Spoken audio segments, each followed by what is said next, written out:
Hey guys, how's it going? Welcome to Hosea 3. Very short chapter, but this is a continuation of chapter 2, which was a continuation of chapter 1. You remember what we covered in chapter 2. Alright, this one's short, so this video is going to be short, but let's see what it has to say here. Israel will return to God. Then the Lord said to me, Go again, love a woman who is loved by a lover and is committing adultery, just like the love of the Lord for the children of Israel, who look to other gods and love the raisin cakes of the pagans. So you see what he's doing here? He's telling him, go get you a wife that's an adulteress, because you're going to be an example of me loving Israel still.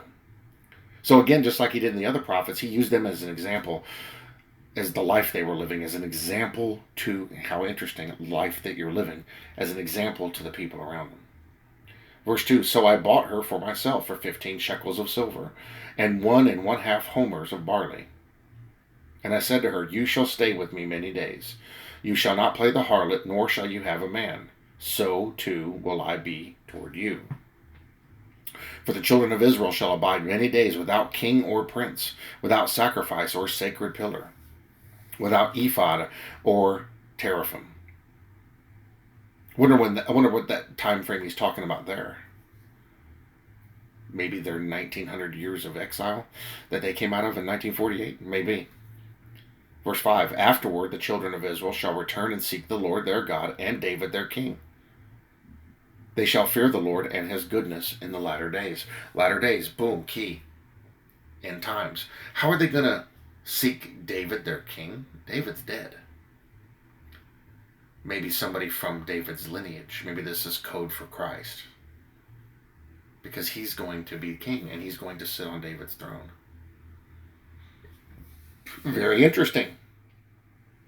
So again, he's using Hosea and this adulteress that he's going to marry, this harlot, and he's going to use them as an example of God, Hosea being the representation of God, because he's speaking on his behalf, and the harlot being Israel. But supposedly they end up having children. What would that be an example of? I don't know. What is Hosea 4? God's charge against Israel? Maybe it'll talk in there about that. I don't know. But supposedly they had kids, and those were examples too. We'll find out as we read through. So it's going to be very interesting to watch how God pieces this together, and what, I don't know if it'll record it or not, but what the response would be from the people watching. Because they're going to freak out about this. Hey, what is Hosea doing? Wait a minute, this guy's lost his mind. But maybe then they're going to start to see, oh, wait a minute. Now here's what's funny too, is that the Lord did this not only as send a message to them, watching them there at that time, but also it's a message across time to us, to tell us something, to show us an example. Again, the life he's living is going to be an example to those around him.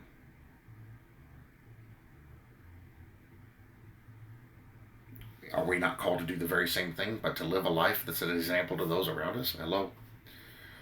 And then he very clearly gives a price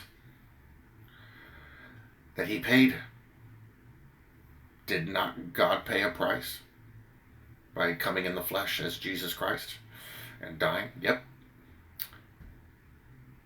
And then he's like, you're going to stay many days. You're not going to play the harlot.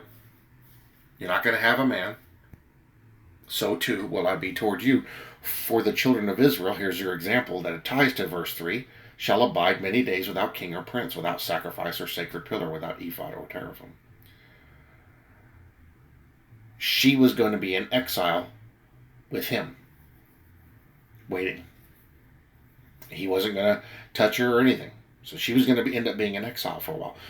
It's an example of them. They're going to be in exile. Now all the people are watching this go on. It's a testament against them. Then, afterward, verse 5, the children shall return.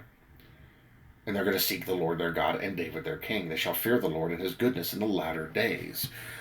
Tribulation. So we got an example of the 1900 years of exile. They come back in 48 and become a nation again. The children of Israel shall return. Then they're going to seek the Lord their God and David their king. Well, David's dead. They're not going to be able to find him, but who are they going to find? Jesus. Because Jesus is of the lineage of David and will sit on his throne. That's the 3.5 years. Second half of the tribulation. And then the Bible says they're going to fear the Lord and his goodness.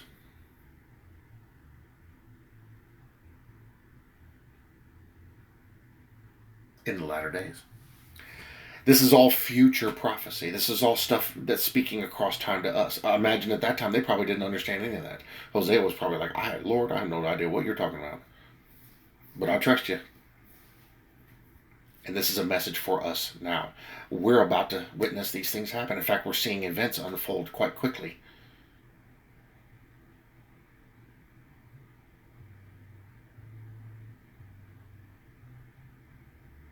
Very interesting.